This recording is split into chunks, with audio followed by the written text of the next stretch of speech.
Puji nama Tuhan. Selamat pagi Bapak Ibu, Shalom. Shalom. Bagaimana kabarnya hari ini? Luar biasa. Haleluya. Itu semua karena kita punya Tuhan yang luar biasa. Amin. Ada amin? Amin. Boleh kasih salam dong ke kanan kirinya, bilang kau luar biasa hari ini.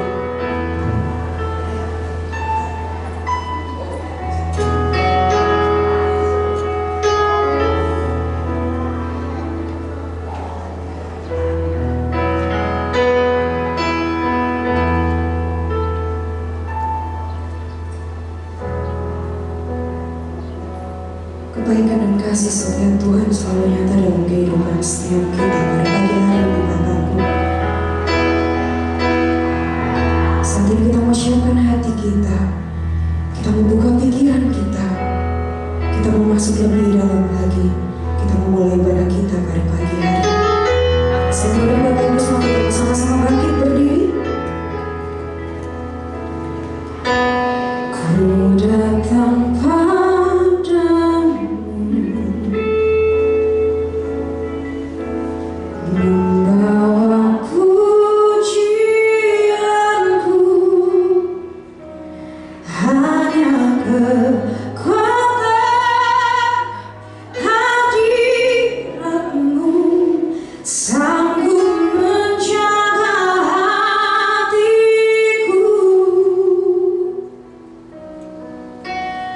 mendekat padamu,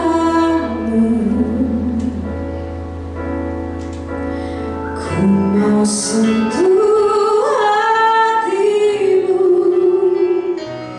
biar ku melihat kemuliaan yang kau sediakan bagiku.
Untuk setiap kami mau merasakan damai sejahtera lawatan Tuhan yang luar biasa dalam hidup kami Tuhan.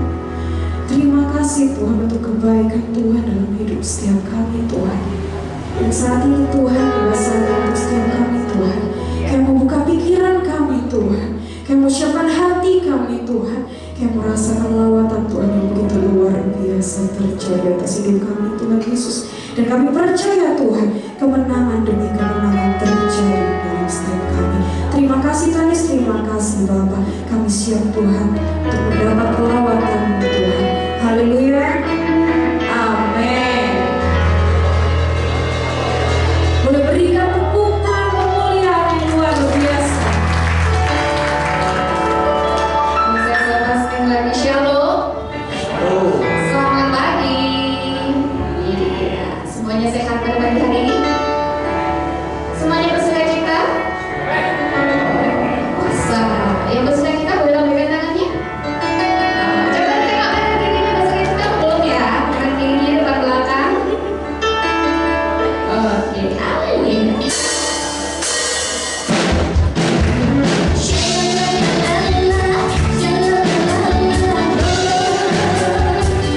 Semuanya bersuka cita, nyanyi buat Tuhan keras.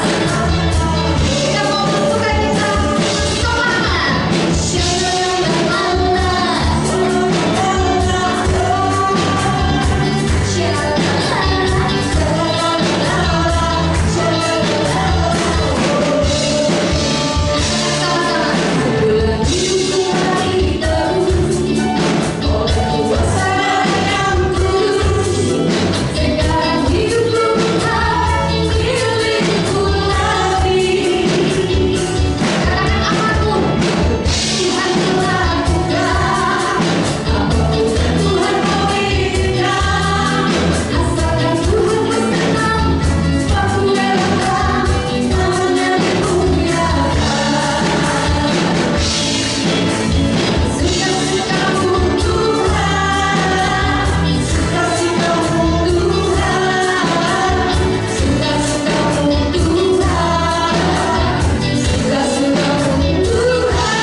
Boleh katakan amin?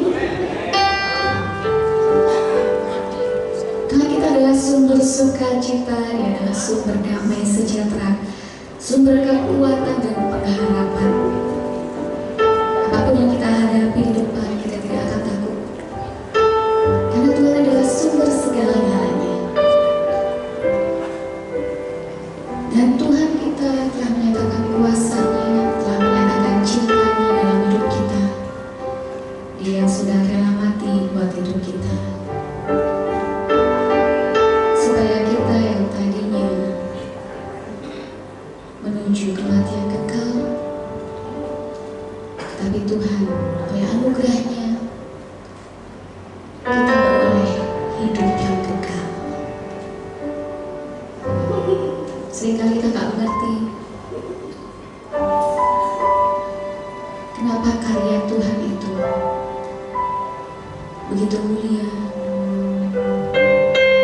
Kita melihatnya begitu berat.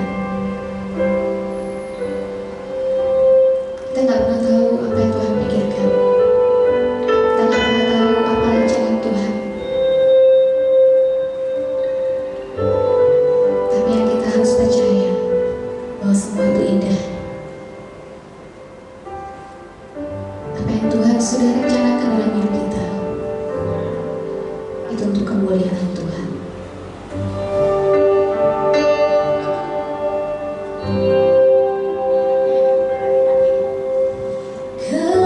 Kemanakah aku dapat pergi,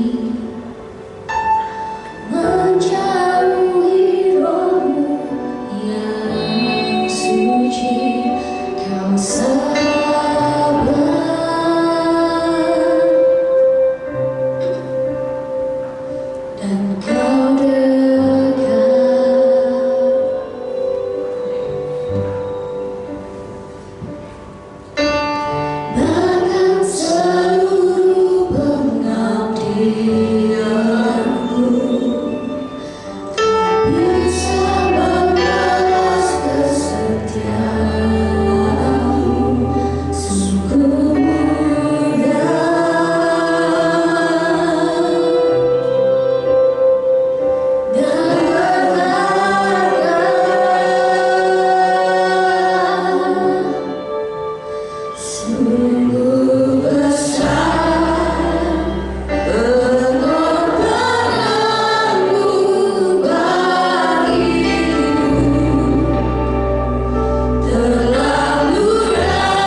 Ampuni kami Tuhan kalau kami seringkali masih gak mengerti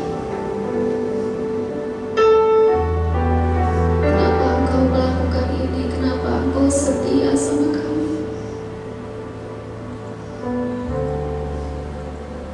kenapa Engkau terus menerus baik. Kebaikan-Mu gak pernah putus. Kenapa Engkau selalu menggenggam tangan kami? Kenapa Engkau selalu tersenyum pada kami?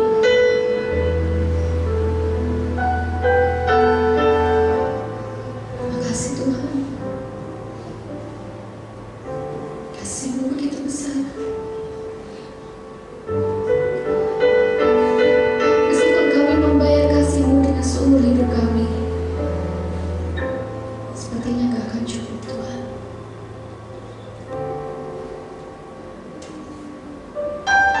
Meskipun setiap detik kami mengucapkan terima kasih kepada Engkau,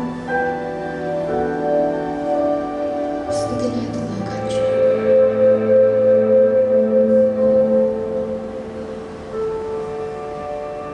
Biarlah kami terus belajar memahami hati kami, persembahkan syukur yang terbaik kepada Engkau Tuhan.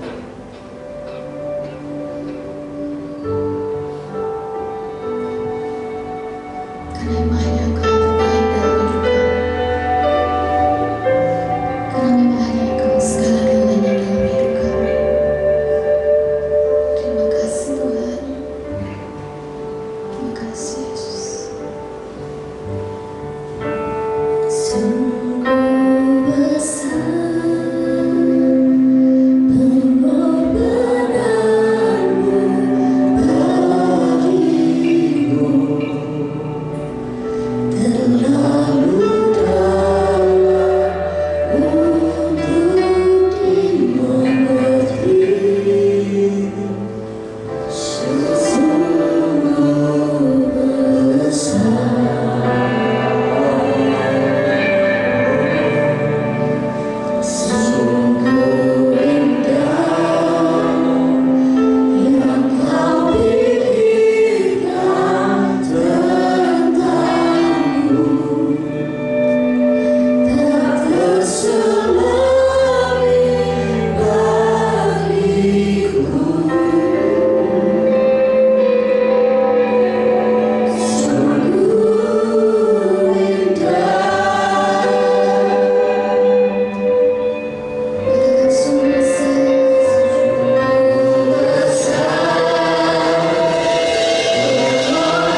besar pengorbanan buat kami Tuhan. Terlalu dalam buat kami Yesus. Kasih-Mu luar biasa. Mengasihi setiap kami Tuhan. Terlalu ajaib karya yang Tuhan kerjakan dalam hidup kami. Hidup kami ada di dalam rencana-Mu Tuhan. Terima kasih Yesus. Kami percaya karena Engkau Tuhan. Terlebih pada pagi hari ini, Kau yang sudah membawa setiap kami hadir di tempat ini. Karena kami ingin selalu dekat dengan Engkau. Kami selalu rindu untuk kami bersekutu dengan Engkau Tuhan. Lebih dalam lagi, sehingga kami semakin mengenal akan Engkau Tuhan. Terima kasih Bapa, terima kasih. Biar setiap kami pulang tidak sia-sia, tapi kami percaya kami akan membawa berkat-berkat dari Tuhan yang terus akan mengubahkan hidup kami. Dan pada akhirnya kami akan menjadi serupa dengan Engkau Tuhan. Terima kasih Yesus. Kau hadir di tengah pujian penyembah kami. Kami merasakan hadirat Allah Tuhan memenuhi hidup kami. Terima kasih Yesus. Urapan Allah turun buat kami, melawat setiap kami yang hadir pada pagi hari ini, satu persatu Tuhan. Dan sebentar kami rindu untuk mendengar kebenaran firman-Mu. Biar Tuhan berbicara dalam setiap kami. Apa yang menjadi pesan Tuhan buat hidup kami, jangan kami mengeraskan hati kami, tetapi kami mau belajar menurut apa yang menjadi kemauan Tuhan. Terima kasih Yesus. Terima kasih. Kami percaya Roh Kudus akan mengurapi kami. Lebih kami hamba-Mu Tuhan, pakai kami supaya benar-benar firman yang kami sampaikan menjadi berkat buat setiap yang mendengarnya. Bukan kami yang berbicara, tapi Tuhan yang selalu ada dalam hidup kami. Dia yang selalu memberikan hikmat buat kami, sehingga benar-benar firman ini memberkati kami, mengubah hidup kami. Karena firman-Mu berkuasa atas hidup kami. Terima kasih Bapa, segala penghalang kuasa iblis roh jahat yang selalu berusaha mengganggu saat firman-Mu disampaikan, saat ini kami mau usirkannya di dalam nama Tuhan Yesus Kristus. Pergi dan keluar, dihancurkan dalam nama Tuhan Yesus.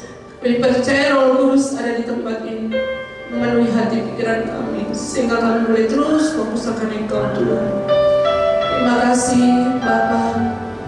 Terima kasih Kau memberkati tim PAW yang sudah melayani Tuhan. Berkati semakin setia, terus setia melayani Tuhan sampai akhir dalam hidup kami.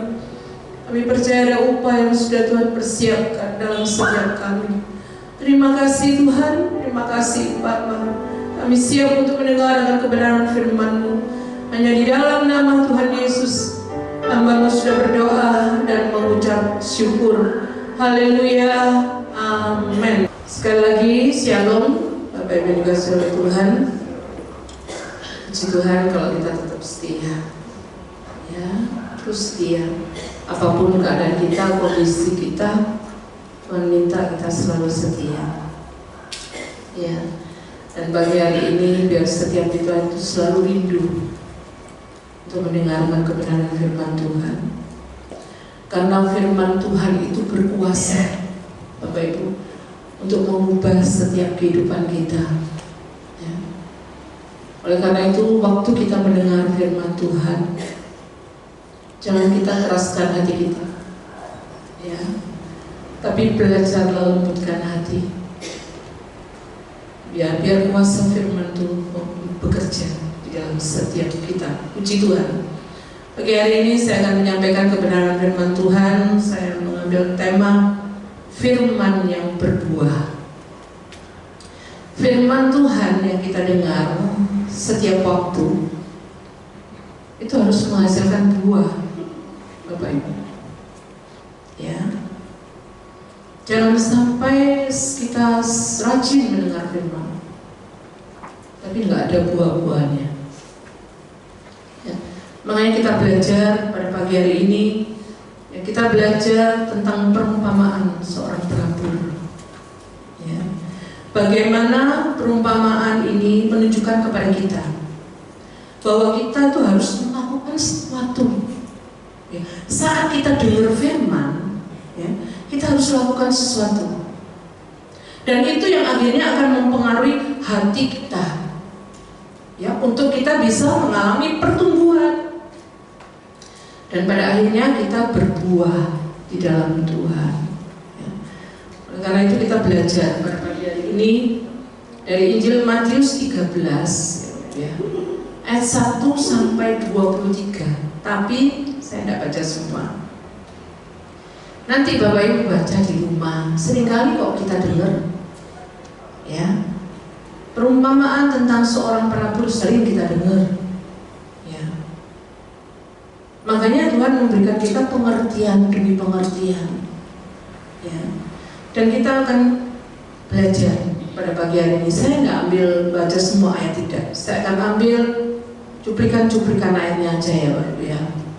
Kita baca dulu di dalam Injil Matius 13, kita buka, ya. Injil Matius 13 ayat 2 sampai 3 yang bagian A dulu, ya. Saya undang Bapak Ibu, kita bangkit berdiri.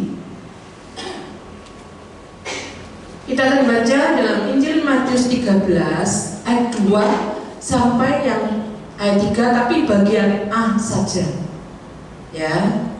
Kita baca ayat ini bersama-sama dengan suara yang keras, Bapak Ibu, ya. Injil Matius 13 ayat 2 sampai 3a. 2, 3. Maka datanglah orang banyak berbondong-bondong lalu mengerumuni dia, sehingga ia naik ke perahu dan duduk di situ. Sedangkan orang banyak semuanya berdiri di pantai. Ayat 3. Dan ia mengucapkan banyak hal dalam perumpamaan kepada mereka. Amin. Silakan duduk. Dikasih Tuhan. Tuhan Yesus memberkati. Dikatakan tadi, datanglah orang banyak berbondong-bondong. Ya. Itu artinya banyak loh yang mau dengar. Ya. Mau dengar firman Tuhan. Tuhan menyampaikan firman-Nya, banyak yang mau dengar tentang perumpamaan seorang penabur, banyak yang mendengar, ya. Saat Tuhan berfirman, ya, banyak, ya, kali itu banyak orang yang mau dengar. Tapi bagaimana kondisi orang yang dengar itu? Ya. Kita perlu pelajari kondisinya itu bagaimana. Kalau kita baca di ayat yang ke-13, ya, tetap Injil Matius 13 ayat 13 sampai yang ke-14, ya. Dikatakan, itulah sebabnya aku berkata-kata dalam perumpamaan kepada mereka, karena sekalipun melihat mereka tidak melihat, dan sekalipun mendengar mereka tidak mendengar dan tidak mengerti. 14. Maka pada mereka genaplah nubuat Yesaya yang berbunyi, kamu akan mendengar dan mendengar, namun tidak mengerti. Kamu akan melihat dan melihat, namun tidak menanggap. Ya, ini kondisinya. Orang-orang banyak yang mendengar itu kondisinya seperti ini. Ya, rohani mereka seperti itu. Mereka mendengar pengajaran Tuhan Yesus. Ya, tapi Tuhan itu tetap kalau menyampaikan firman-Nya tidak mudah dimengerti. Ya, karena Tuhan sampaikan selalu lewat perumpamaan-perumpamaan. Kalau kita enggak, ya, kalau saya menyampaikan firman, saya cari yang bisa Bapak Ibu mengerti, yang mudah dimengerti. Tapi kalau Tuhan Yesus enggak, ya, mereka tidak mengerti bukan karena bodoh, Bapak Ibu, ya, bukan karena tidak pintar IQ-nya, tidak, tapi karena kondisi hatinya. Ya. Makanya tadi dikatakan, dilanjutkan ayat yang ke-15. Sebab hati bangsa ini telah menebal dan telinganya berat mendengar, dan matanya melekat tertutup, supaya jangan mereka melihat dengan matanya dan mendengar dengan telinganya dan mengerti dengan hatinya, lalu berbalik sehingga aku menyembuhkan mereka. Ya. Dikatakan hati bangsa ini telah menebal. Ya. Ada kata menebal dikatakannya. Ya, menebal itu artinya kan gini, Pak. Kalau menebal itu seperti, maaf, kalau kadang-kadang kita main gitar ya, kalau baru belajar gitar belum bisa, pasti seperti kapal itu menebal. Ya. Seperti pada kaki saya seringkali mungkin banyak berjalan atau apa, kadang-kadang kan menebal, kapalan gitu, Pak. Seperti itu, ya, hati bangsa Israel itu mendengar. Orang yang kita main gitar terus kapalan itu tidak begitu kerasa loh. Ya, saya punya telapak kaki saya yang pinggir itu kapalan. Walaupun saya pencet, saya apakan, tidak terasa sakit. Ya. Seperti itu hati bangsa Israel yang waktu mendengar pengajaran Tuhan, hatinya sudah menebal, sudah tidak peka lagi akan firman Tuhan. Firman disampaikan, tetapi nggak respon. Ya. Makanya waktu kita mendengar firman pada pagi hari ini, Tuhan minta supaya kita tuh respon. Ya. Makanya lalu Tuhan Yesus menyampaikan melalui perumpamaan. Saya katakan benih yang ditabur itu firman Tuhan. Penaburnya Tuhan Yesus. Ya. Sedangkan tanah, ya, benih kan harus ditabur di tanah. Tanah itu kondisi hati kita. Setiap kita berbeda-beda. Kalau penaburnya cuma satu, Tuhan Yesus tidak ada lagi. Benihnya juga satu, firman Tuhan. Ya, tapi tanah untuk tempat menabur benih ini, ya, karena itu sesuai dengan hati, jadi berbeda-beda. Ya, ada 4 yang nanti kita mau belajar. Ya, bagaimana hati kita. Makanya kita perlu tahu bagaimana supaya benih firman Tuhan itu, ya, berkuasa mengubah hidup setiap kita, baik hidup saya, baik hidup Bapak Ibu, supaya kita tidak sia-sia datang beribadah. Ya, kita sama-sama kok datang beribadah, tapi kadang-kadang beda hasilnya kan ya. Karena apa? Karena kondisi hati kita. Ya. Sehingga firman Tuhan tidak berkuasa atas hidup kita, tidak menghasilkan apa-apa. Dalam artian saya katakan nggak ada perubahan dalam hidup kita. Ya, makanya kita mau belajar pada pagi hari ini. Bagaimana supaya firman Tuhan itu bisa berkuasa mengubah setiap kita. Ya. Ada 2 hal yang bisa kita pelajari di sini ya. Yang pertama, tadi saya katakan, kita ini perlu respon. Kita ini perlu tanggapan kita terhadap firman Tuhan. Ya. Itu yang akan menentukan firman itu bisa mengerjakan sesuatu hal yang besar dalam hidup kita atau enggak. Respon kita loh terhadap firman Tuhan itu gimana? Ya. Kalau dikatakan di dalam Matius 13, ya, ayat yang ke-8, coba dibuka. Matius 13 ayat 8, dan sebagian jatuh di tanah yang baik lalu berbuah. Ada yang 100 kali lipat, ada yang 60 kali lipat, ada yang 30 kali lipat. Ya, ini yang betul. Ya. Firman itu harus jatuh di tanah yang baik. Ya.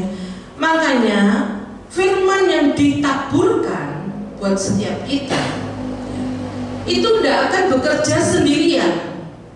Tidak. Ya. Tapi dibutuhkan kerjasama dari kita supaya kita bisa bertumbuh. Firman yang disampaikan kan buat kita. Tapi kalau kita nggak mau bekerja sama, ya, kita tetap mengeraskan hati kita, firman itu nggak akan berbuah dalam hidup kita. Dia nggak akan bertumbuh. Ya. Makanya harus dua sisi. Satunya Tuhan mengerjakan, kita juga. Nggak bisa cuma Tuhan aja, kita nggak bisa. Itu nggak terjadi perubahan dalam hidup kita. Makanya saya selalu katakan, setiap kita untuk bertumbuh nggak instan. Tuhan nggak pernah kasih instan. Ya, seperti kita bilang, Tuhan, aku berdoa supaya aku ini jadi orang yang jujur misalnya. Tidak bisa Tuhan langsung kasih kita jujur. Itu tidak akan pernah terjadi. Karena Tuhan itu gak pernah mau instan dalam hidup kita. Semuanya melewati proses. Ya. Supaya apa? Supaya kita ini berubah. Makanya respon itu penting. Setiap kita waktu kita dengar firman, responnya gimana? Dan kita mau belajar. Ada 3 respon. Ya, waktu kita mendengar firman Tuhan yang harus kita lakukan. Yang pertama waktu kita dengar firman, ya, yang pertama kita harus menyambut firman Tuhan. Kita buka di ayat yang di Injil Markus, ya, berubah. Di Injil Markus pasal 4, buka ya. Markus pasal 4 ayat yang ke-20, sama ini tentang perumpamaan seorang penabur. Ayat 1 sampai 20 ini sama. Ya, di ayat yang ke-20 dikatakan, dan akhirnya yang ditaburkan di tanah yang baik ialah orang yang mendengar dan menyambut. Ini yang pertama. Jadi yang harus kita lakukan, Bapak Ibu, kita harus menyambut firman Tuhan. Baru firman itu lalu berbuah. Ada yang 30 kali lipat, ada yang 60 kali lipat, ada yang 100 kali lipat. Ya. Kalau dalam terjemahan bahasa Inggrisnya dikatakan terus menerus menyambut, artinya nggak pernah berhenti. Kita harus punya kesiapan, ya, kerelaan, Bapak Ibu. Makanya saya selalu katakan, waktu kita dari rumah mau datang ke tempat ini, kita harus ada persiapan. Kalau kita tidak ada persiapan, sia-sia ibadah kita. Ya. Kata menyambutnya seperti kalau kita kedatangan tamu kan. Kalau kita kedatangan tamu di rumah, pasti kita sambut dong. Ya kan, kita siapkan segala sesuatu yang dibutuhkan. Supaya apa? Supaya tamunya seneng, kan gitu. Main ke tempat kita, berkunjung ke tempat kita, kan gitu baru. Tamunya nyaman, ya kan? Tinggal di tempat kita. Ya. Begitu juga waktu kita mendengar firman. Ya. Waktu kita mendengar firman, apakah kita siap, Bapak Ibu? Apapun yang firman Tuhan katakan dalam hidup kita, makanya kita harus respon, kita harus menanggap secara positif dan melakukannya di dalam hidup kita, sekalipun mungkin itu sulit, ya, sekalipun mungkin ada harga yang harus kita bayar, Bapak Ibu, ya, kita harus lakukan, sekalipun kadang-kadang kita tidak mengerti, ya, kan gitu, tapi tetap kita harus melakukan firman Tuhan, ya. Jadi waktu kita menyambut firman Tuhan, ya, apapun harganya, ya, betapapun kadang-kadang kita berpikir sulit, tidak masuk akal Tuhan, ya, tapi tetap kita harus lakukan kata Tuhan, ya. Makanya firman Tuhan baru bisa berbuah kalau kita ada kesiapan. Firman apapun harus kita lakukan, ya. Makanya itu penting supaya kita datang dari rumah, jalan ibadah, disiapkan semuanya, terlebih hati kita. Saat kita datang dari rumah ke sini itu bukan mau ketemu siapa-siapa, Pak Ibu, ketemu si A si B, enggak, mau ketemu Tuhan, ya. Oleh karena itu kita mempersiapkan hati kita. Di rumah sebelum berangkat berdoa dulu. Tuhan, aku pengen, Tuhan, aku rindu untuk boleh masuk dalam hadirat Tuhan. bersekutu dengan Tuhan, boleh menikmati berkat-berkat Tuhan lewat firman-Nya yang akan mengubahkan setiap kehidupan kita. Ya, itu yang pertama. Sekarang yang kedua, ya, setelah kita mendengar tadi ya, menyambut kan, yang kedua kita mengerti firman. Dikatakan Matius 13 ayat 23.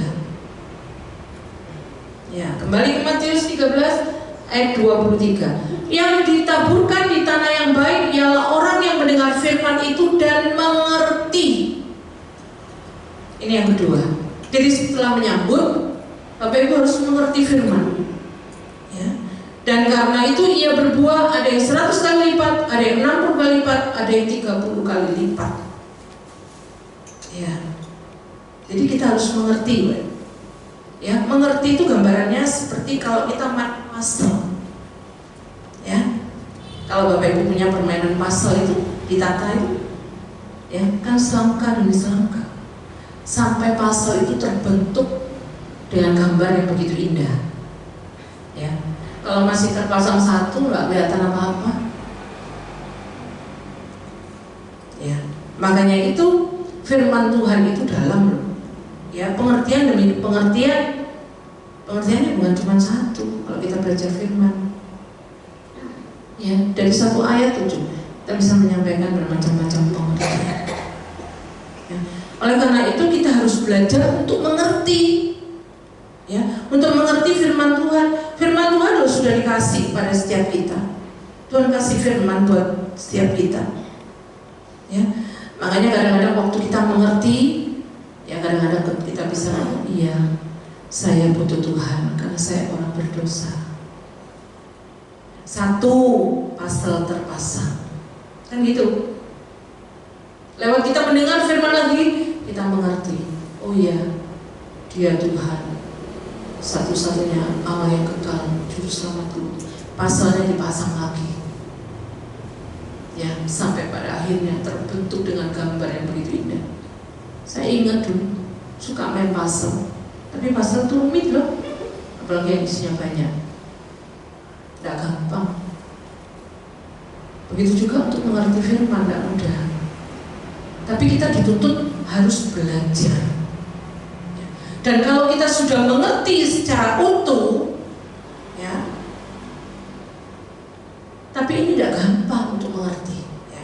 Tapi kalau kita bisa minta kekuatan Roh Kudus, kita dituntun terus untuk mengerti, maka kita tidak mudah goyah. Menghadapi situasi ujian apapun, pencobaan yang akan terjadi dalam hidup kita, kita akan tahan uji. Ya, karena apa? Karena iman kita sudah berakar kuat kepada kebenaran firman Tuhan.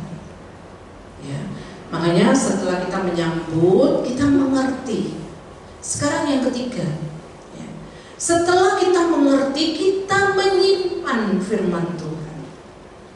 Ayo kita buka ya, di dalam Injil Lukas sekarang. Lukas 8 ayat yang ke-15. Ini juga perumpamaan tentang menabur, ayat 4-15. Dikatakan yang jatuh di tanah yang baik itu ialah orang yang setelah mendengar firman itu menyimpannya dalam hati yang baik dan mengeluarkan buah dalam ketekunan. Menyimpan, ya.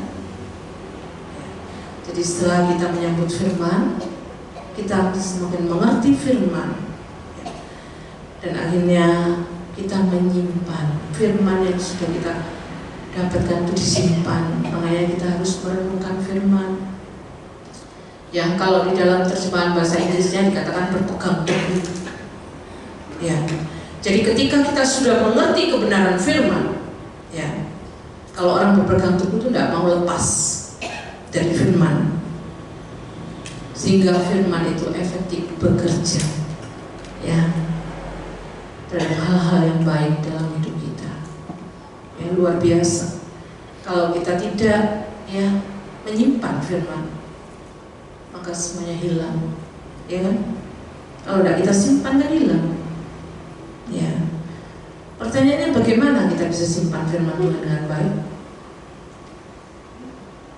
Ya, pertanyaan bagaimana, Pak? Salah satu cara yang gampang, dicatat firman Tuhan. Ya, kita harus sering lupa. Kalau Bapak Ibu nggak catat firman Tuhan, sekarang kan saya firman, minggu depan belum tentu ingat. Firmannya apa? Belum tentu ingat.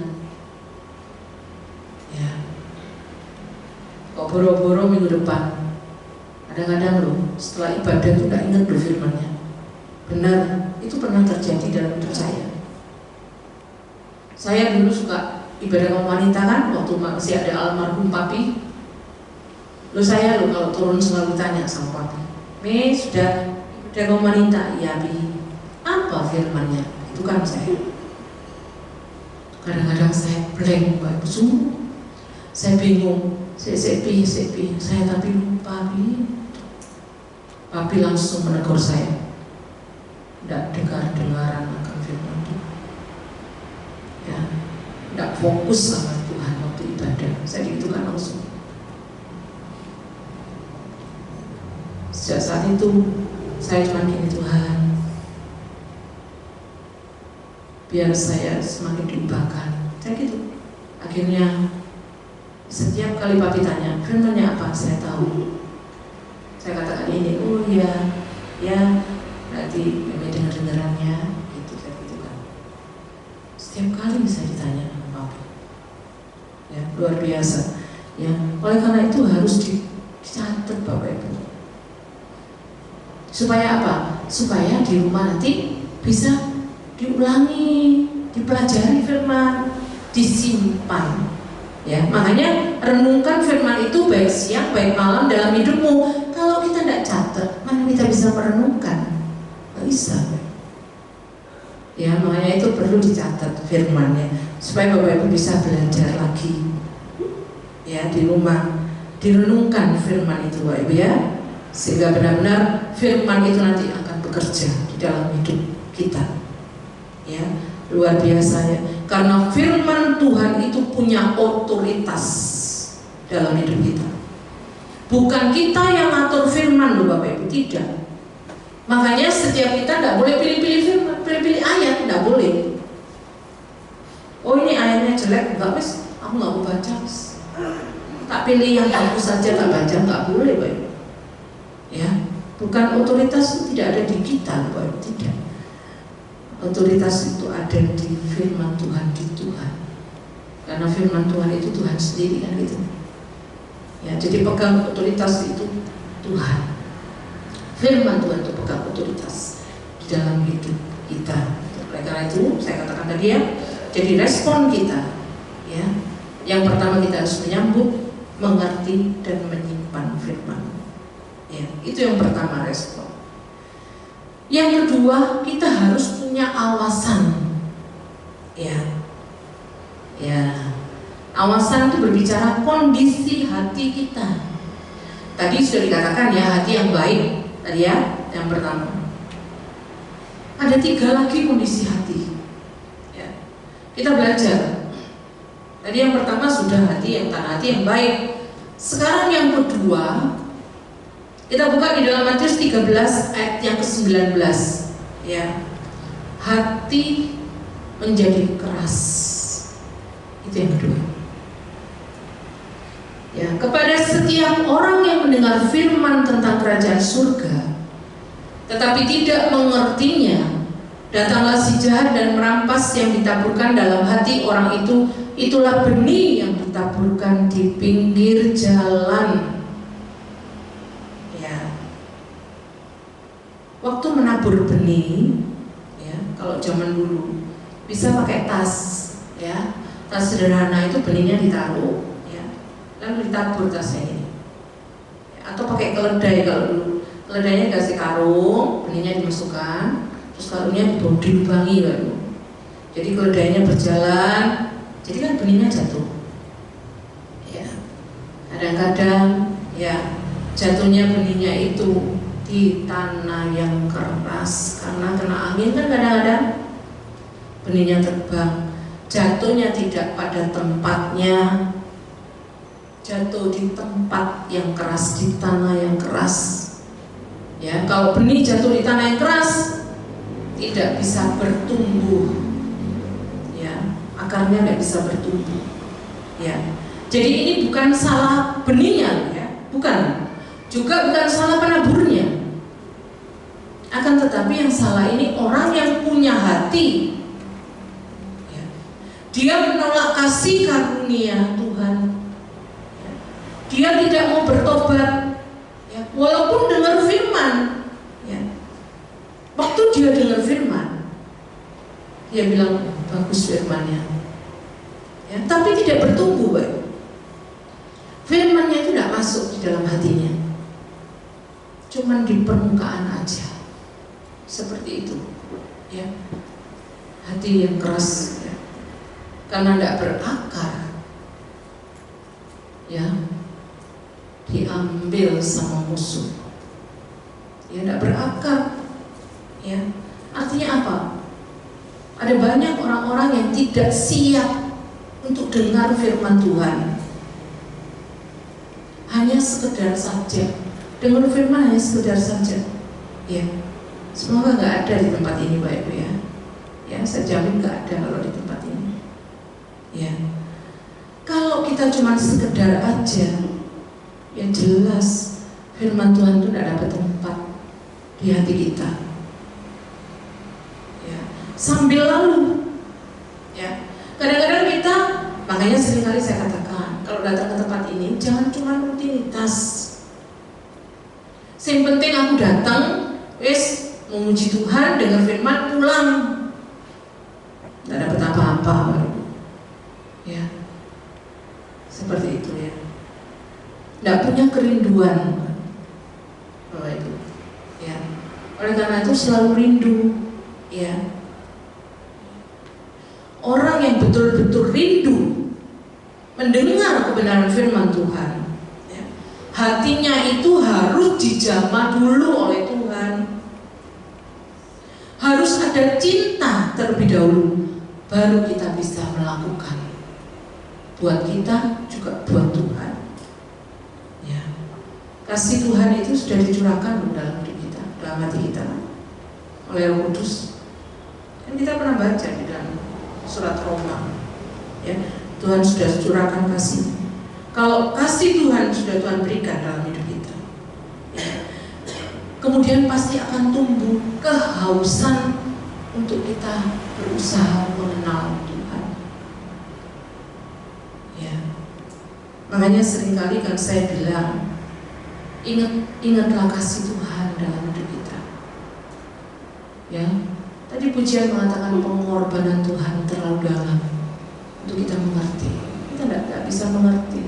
Saya pun tidak mengerti. Tapi saya merasakan kasih Tuhan itu begitu dalam hidup saya, ya, karena semuanya bertolak dari kasih Tuhan, ya, Bapak Ibu, ya. Sehingga lewat kasih Tuhan kita semakin mengenal Tuhan, ya, melalui firman-Nya. Tapi kadang-kadang ada sebagian dari kita yang tidak merasakan kasih Tuhan dalam hidupnya, sehingga firman yang ditabur, ya, hanya jatuh di permukaan, ya. Oleh karena itu, supaya kita bisa mengalami kasih Tuhan, semakin dekat sama Tuhan, ya, belajar terus untuk mendekat kepada Tuhan dan alami Tuhan dalam hidup kita. Maka saya percaya kasih Tuhan itu selalu ada di dalam hidup kita, ya. Karena itu penting, sehingga hati kita tidak keras. Percuma dengar firman, tidak ada dampaknya dalam hidup kita. Itu yang kedua. Yang ketiga, hati yang dangkal. Kita buka dalam Injil Matius 13 ayat 20 sampai 21.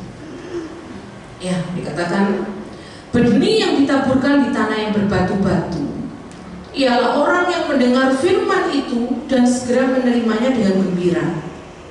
Tetapi ia tidak berakar dan tahan sebentar saja.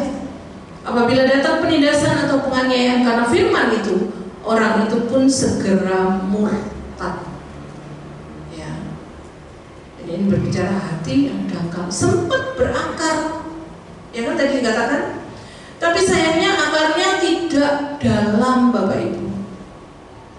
Ya. Dan itu sebabnya hanya tahan sebentar saja. Ya. Ini orang yang dengar firman, ya. Setiap kita yang dengar firman, dia mengatakan luar biasa, praise the Lord. Kita bilang itu, ya, aku sangat diberkati. Tapi sebentar toh, ya. Lalu kemudian firman itu mulai layu, akhirnya mati, ya. Dan banyak terjadi, ya. Contohnya apa? Dalam KKR besar, ya. KKR besar banyak berbondong-bondong, banyak jiwa yang datang, ya, menerima Tuhan Yesus, ya, saat itu, tapi tidak berakar, kan iya, tidak kira bertahan lama, ya, lama-lama mati karena nggak berakar, nggak bertumbuh, ya. Seperti ada kutipan yang mengatakan, ya, KKR besar seringkali melahirkan pertobatan yang dangkal, pengakuan iman yang tidak mendasar dan tidak bernilai, ya, karena kita belum kenal, ya kan gitu. Kalau KKR kan semua orang boleh datang, makanya firmannya pasti tidak akan berakar, ya, tidak akan berakar dalam. Memang tersentuh lewat firman, ya, saya percaya tersentuh. Tapi kan dia belum mengalami kelahiran baru, ya. Kalau orang yang belum mengalami kelahiran baru, ya, pasti tidak bisa bertumbuh, karena tetap hidup di dalam manusia yang lama, ya. Jadi orang-orang yang seperti itu, ya, hati yang dangkal, ya. Sekarang yang keempat, ya, kita buka dalam Injil Matius 13 ayat 22. Ini hati yang mendua, yang ditaburkan di tengah semak duri, ialah orang yang mendengar firman itu, lalu kekhawatiran dunia ini dan tipu daya kekayaan menghimpit firman itu, sehingga tidak berbuah. Berpijak di dua kaki, satunya ke firman, satunya lagi ke dunia, seperti ini. Makanya Tuhan benci, Tuhan tidak mau, ya, kamu mengabdi kepada siapa? Tuhan tidak mau kita mengabdi kepada dua Tuhan. Pilih salah satu. Kalau aku, kalau Tuhan, Tuhan. Kalau dunia, ya dunia, ya. Dikatakan tadi kekhawatiran, tipu daya kekayaan, ya. Kalau Injil Lukas malah ditambahkan kenikmatan hidup. Itu semua yang kita khawatirkan dalam hidup kita, ya, makan, minum, pakai, kan ya. Kenikmatan hidup, ya. Kita sudah dengar firman, dengar memang, ya. Tapi kita juga terikat dengan hal-hal yang duniawi. Itu yang dikatakan semak duri. Dia yang menghimpit firman Tuhan, sehingga lama-lama firman-Nya redup, ya. Ya. Firman-Nya kehilangan kapasitas untuk mengubah hidup kita. Makanya kita tidak bisa berubah, ya. Karena apa? Seringkali kita fokusnya ke dunia. Ada satu kutipan yang mengatakan demikian, jika hati Anda telah menjadi dingin terhadap firman Tuhan, jika firman itu tidak tertanam dan menghasilkan buah dalam hidup Anda, kemungkinan besar penyebabnya karena Anda terlalu mengikatkan diri dengan dunia ini, ya. Dikatakan cabut semak belukar itu. Sebab seberapa besar hasil panen itu bergantung kepada seberapa siap tanah hati kita, ya. Dan jadi kalau hati kita, hati Bapak Ibu dan saya dingin terhadap firman Tuhan, tidak punya rasa lagi, ya. Kalau firman itu tidak tertanam dan menghasilkan buah, ya, karena kita mengikatkan diri kita dengan hal-hal yang dunia, ya, dikatakan tadi cabut, ya, supaya apa? Supaya firman itu mengalami pertumbuhan dalam hidup kita, ya. Kalau tidak ada semak duri, tidak ada menghalangi, kan firman itu bertumbuh dan dia akan bekerja, ya, dalam hidup kita, sehingga rencana dan kehendak Tuhan itu akan terjadi, ya, dalam hidup kita. Jadi firman itu bisa mengerjakan, ya, dalam hidup kita. Oleh karena itu penting Bapak Ibu, ya, bagaimana kondisi hati kita, setiap kita, ya, apakah kita ada di dalam hati yang keras, atau hati yang dangkal, atau hati yang mendua, atau hati yang baik, ya, ini pilihan ada di kita. Kita mau yang mana? Ya, penting Bapak. Ya. Kalau kita milih di hati yang baik, pasti akan mengalami perubahan dalam hidup kita. Karena firman Tuhan itu mengerjakan di dalam hidup kita. Ada transformasi, maka tadi dikatakan berbuah, buahnya 100 kali lipat, 60 kali lipat, 30 kali lipat, ya, sehingga orang bisa heran melihat kita. Iya beda ya, orang ini dulu sama sekarang beda. Ada perubahan yang luar biasa. Itu semua karena apa? Karena kuasa firman yang mengerjakan di dalam hidup kita. Dahsyat. Oleh karena itu berubah. Kita kalau jadi anak Tuhan harus beda. Jangan sama dengan orang-orang di luar Tuhan, ya. Makanya selalu saya katakan, ya, kita anak Tuhan harus juga bersyukur, ya. Jangan sama, kan gitu. Kalau diberkati aku bersyukur, tapi aku kalau dalam masalah tidak mau bersyukur, marah sama Tuhan. Ya sama Bapak Ibu kan gitu. Orang di luar Tuhan juga gitu. Kalau diberkati pasti dia bersyukur sama Tuhan, walaupun dia tidak percaya.